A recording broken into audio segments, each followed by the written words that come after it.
threats. That'll likely be the case in Week 1, too, unless Randy Gregory can somehow live up to his potential. Mulatto over there at left tackle can...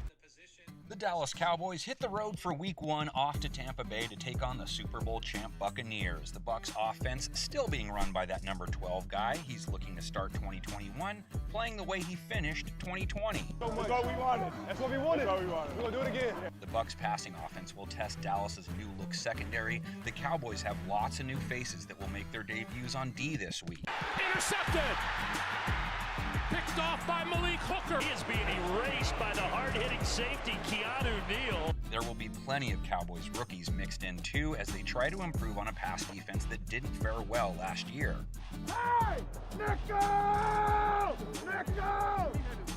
What are you doing? So throw them straight into the fire, right? The Bucs pass catching group bordering on the ridiculous. Brady has all kinds of time, throws toward the end zone. It is a caught ball. Touchdown, Tampa Bay. Mike Evans fires a shot toward the end zone. Caught by Antonio Brown. Touchdown, Tampa Bay. At the 6, going airborne and extending for the pylon. Is he in, Mr. Ref? Is he in? He is. Touchdown, Tampa Bay. They're too tighties. They're too tighties.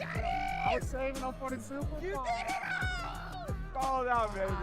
To slow that group down, though, you need to hurry Brady, and that's going to be tough, being all 5 of TB12's protectors are back, and they were a group that did their job very well last year. We're going to score every time we get it. It ain't going to matter what they do. They aren't really facing a fierce pass rush either in this matchup. Sure, they have to keep tabs on DeMarcus Lawrence, but he hasn't mustered more than 6.5 sacks back-to-back years. Lawrence with a sack strip. He tends to get doubled a lot because Dallas doesn't really have any other pass rush threats. That'll likely be the case in Week 1, too, unless Randy Gregory can somehow live up to his potential. Mulatto over there at left tackle cannot block Randy Gregory. This game will see the debut of Dallas's top pick, Micah Parsons. He joins a D front that did very little to stop most rushing attacks. They beating us. Do what you gotta do, yes. Tampa's run game features 2 guys who can do plenty of damage, too. But it's anyone's guess how much action they'll actually see in this game. The Bucs have a tendency to ignore the run game at times. But hey, if we're talking running backs, let's talk Zeke. He did not have a good 2020, lowest yard per carry average of his career, and he had all sorts of problems holding onto the ball. The ball's out. It's out. However, the line he had in front of him most of the time was being held together with duct tape, so this is a chance to see what kind of holes La'el Collins and a healthy Tyron Smith can create for him. Let's go. Right there, standard, right? Standard. That's a standard. Good luck getting back to form against Tampa, though. They bring back all the bodies that made them the toughest team to run on in 2020. I'm like that. That's my name now. Mr. I'm like that. And yes, this will also, of course, mark the return of Dak. The last time we saw Prescott in a regular season game, he was being carted off the field. Cowboy country holding its collective breath in hopes Prescott is 100% and ready to resume his ascension up the QB power rankings ladder, so to speak. Woo! Yeah! Having an improved line will help, and so will that trio of receivers, all of whom fared better than you might expect based on all those QBs they had throwing to them last season. Cut it! Okay, throw in middle slant. Cut! Cooper walks it in. Deep fade right side of the end zone. Touchdown, CeeDee Lamb. If you had to pick between running or throwing on the Bucs, most teams throw. Their season numbers last year against the pass weren't anything special. All thing we can do is go to the next play now. There's a lot more football to be played, y'all boys. Come on. But the secondary Dallas's receivers will face off against is pretty much the same group that won that Super Bowl, and they are young and have some swagger after winning it all. They say he don't throw kicks. Hey, you said we was going to first. And Tampa Bay's front is also the same, and they are arguably the best front 7 in the game. Down goes Rodgers again. What a great opener. It's America's team. It's Dak and Zeke taking on the GOAT and the reigning champs. Thursday Night Football, Week 1. If this is your first time watching a game preview, welcome. I'm the game preview guy. I really should follow in Ocho Cinco's tracks and get it changed legally, right? Anyway, you put your analysis and score predictions into the comment section. Hey, what's the key what's matchup up? in your You ever mind? wonder how we make this podcast? I'm not even sure if I really know how. Well, if you haven't heard about Anchor, it's the easiest way to make a podcast. Let me explain. 1, it's free. Wow, free? Yep. There's also creation tools that allow you to record and edit your podcast right from your phone or computer. They'll also easily distribute your podcast for you, so it can be heard on Spotify, Apple Podcasts, and a whole lot more. I hear you can make money from your podcast with no minimum. And we are proof of that, as we have the minimum. It's everything you need to make a podcast in one place. Download the free Anchor app or go to anchor.fm to get started.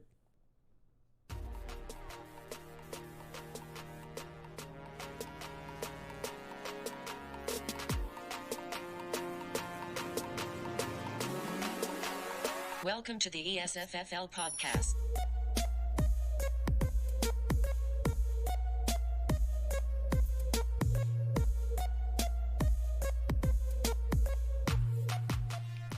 Hello. Sorry, it's a bit sketchy today. It is a blitz episode of the ESFFL podcast, the show today. I bear with me today because I am got to get out of here in the next 15-20 minutes. So it was going to be a really quick episode today. So really just want to get into the meat potatoes of the matchup of NFL kickoff, including the Dallas Cowboys versus the Tampa Bay Buccaneers, and see what kind of fantasy implications we have for today. As you could see, no Zach here today. He is going to be busy with work this week, but we will try to have a makeup show at the very latest before kickoff on Sunday. So look forward to another show here coming up. But here we're just going to talk about the matchups for today and catch up on any recent news, given all the information coming out of Baltimore and the rumors coming out of Detroit involving DeAndre Swift. But really quick, we're just going to go straight into just a preview between Dallas and Tampa Bay. So here we got just the fantasy look over of what's going to be happening on kickoff here today at 5:20 p.m. Pacific time. So make sure you have your lineups all checked out before then. Looking into it, we have starting off at quarterback, Dak Prescott versus Tom Brady. We have Steven over here with being the owner for Tom Brady, and Tavo as Dak Prescott in his reserves, given that he has Patrick Mahomes starting. At running backs, Ezekiel Elliott is going to be my starter here today.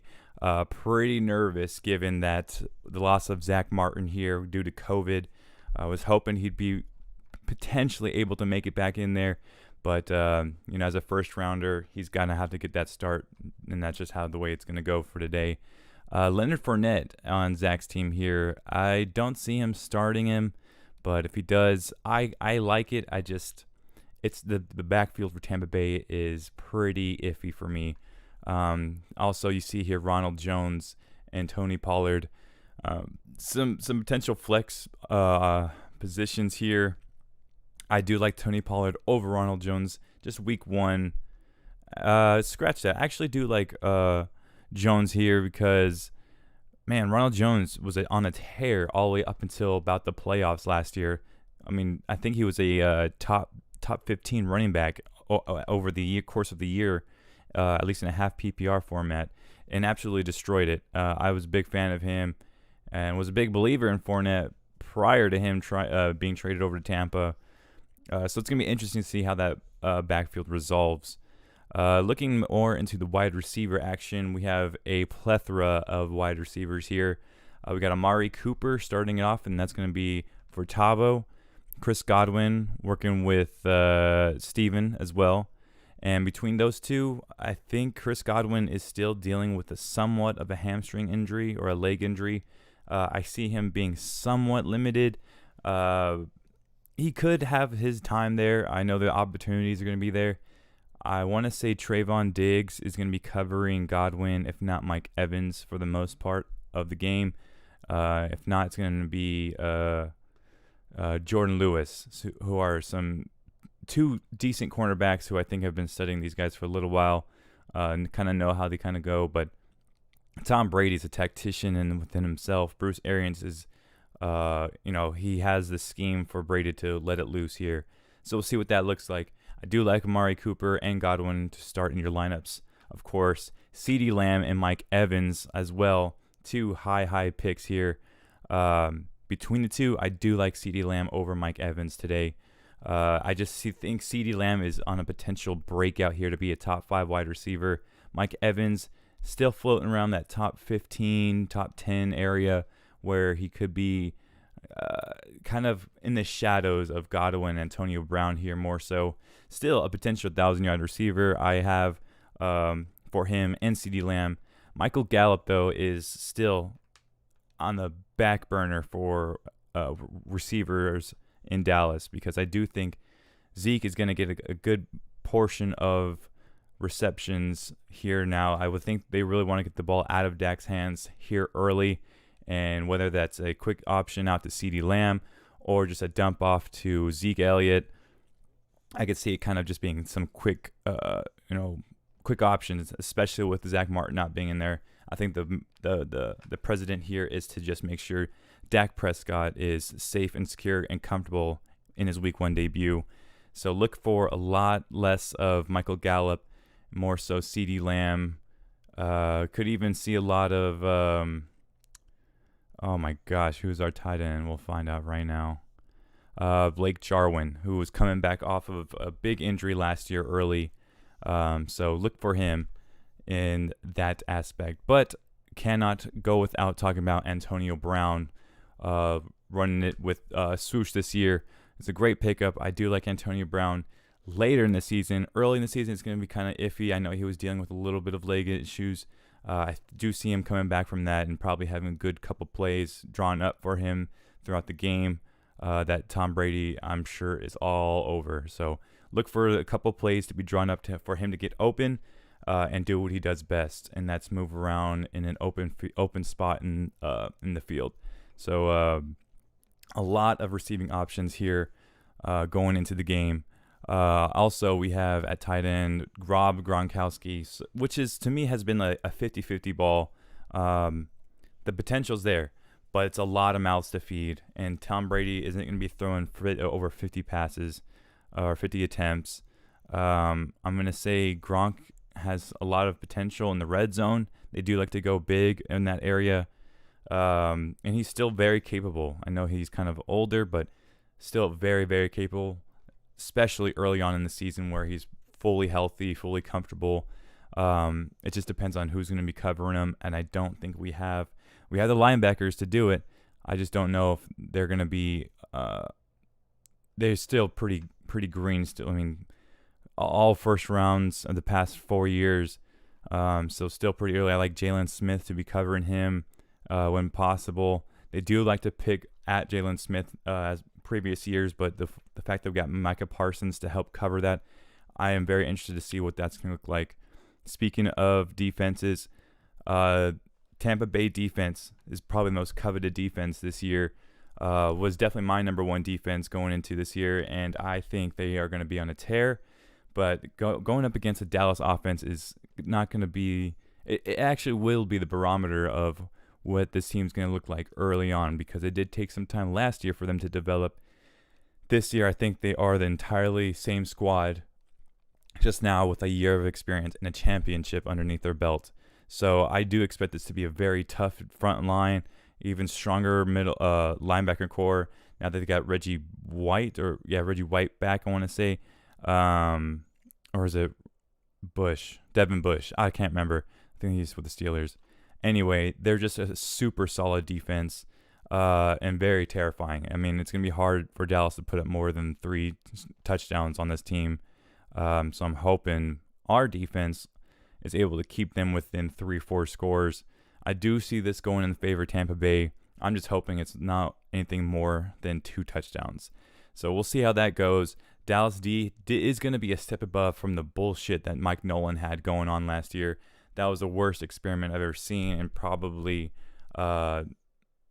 just one of the worst defenses in the past decade. And we've had some pretty bad defenses. Just did not like anything that was going on. And I see we're going to see an entirely new system here that I think is going to be more in favor to what Dallas is used to doing in the past. So with the additions at linebacker, I love the additions at safety. Dan Quinn has his old safety from Atlanta, and I think that's what's going to help out. I know we haven't had I'd say this is probably one of our better safeties since what is that white boy's name? Oh my God. Somebody help me out with his name, but it's been a while since we have a decent safety back there. So overall, I do like how this is going to look like. I think you're safe starting your obvious starters here, and I think you might just have some better options when it comes to anything less than a Ronald Jones here. Should be a great game. Love the way it's going to look. Super excited. Just my expectations for a W this week are not entirely high. Talking about news here, just some quick things. I know we're talking about Baltimore. It seems like they are going to be the cursed team this year. I know San Francisco had a lot of injuries last year, and it really did mess with them. So it's going to be tough. I know Gus Edwards is potentially, we're waiting for the news to see what happens there, but expect nothing less than a few weeks, or nothing less than several weeks, because it's looking to be bad, as well as the cornerback Marcus Peters, which is huge on that defense. He's a great player, great ball hawk. So they're going to be hurting on defense as well. So keep an eye on Baltimore defense owners out there. See potentially, that it's going to be kind of tough for them. Going up again, let's see who they're going up against this week. We got Baltimore, and I thought it was Tennessee, and the Raiders. So with Marcus Peters out of there, it's going to be pretty tough going. But it's all really going to depend on what Lamar's going to be able to do now that there's going to be potentially no running back that is comfortable with the system back there. Now that they're down, looking for their fourth running back here to potentially take the start here. Le'Veon Bell was signed to the practice squad, and it was recently said by Coach Harbaugh that he will be taking reps potentially week 1. So expect to see him on the field week 1 here in Monday night. So that gives him a little bit of extra time to kind of get things together, to scramble and figure out how the protection is going to work out for Lamar. But I do expect him to be running for his life more times than not. It's going to be really tough to pick up blocks now that you're relying on Devonta Freeman, Lev Bell, and Justice Hill, if that's even who it is. Just really tough going for Baltimore. Sucks to hear. Just keep an eye out on what's going to be happening. I'm sure here shortly in a few hours we're going to hear exactly what the injury is and how long the time's going to be for him. Talking about Marcus Peters as well as Gus Edwards. Really unfortunate here, especially for Tabo, who is the owner of Gus Edwards. And looking at his team, let's just look at his team really quick. Where are we at? Let's see. Let's get you guys looking here. We have Calabasas Kids going into their team. Okay, that's not your team. All right. Beautiful. Love it. Matchup. Not mine. I just would like to go to... Come on now. I just want to look at his team. All right, sweet. Looking at this matchup here, we got at running back 1, Christian McCaffrey, which is great. Gus Edwards, very, very doubtful for this week. And then behind him, it is not looking good. We got James Conner in Arizona, and that's it. So it's Tabo's in a very bad place here to start out week 1. But I mean, this is where you make your break, starting out. That's why you draft early, a lot of running backs. And looking at it, I think he had like 6 or 7 wide receivers. So it's very unfortunate Gus Edwards is out of there. Would have loved to see what he would have done now without J.K. Dobbins there. So it just sucks. Anyway, beyond that, we had some rumors going around with DeAndre Swift. Keep your ear to the ground with that, because as far as it looks like right now, it's just rumors as far as anything happening from the football side of things.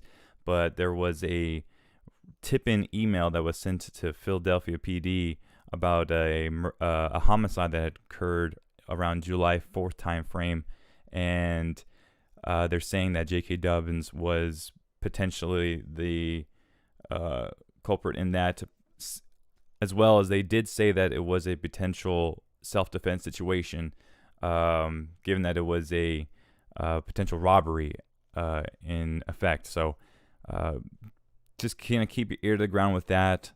I know I'm a Jamal Williams owner, so I'm going to be paying close attention to that. So just seeing how things kind of work out in Detroit, whether they decide to pull him or if he goes on the commissioner's exempt list, just keep an eye out on how that's all going to work out today or here soon in the near future.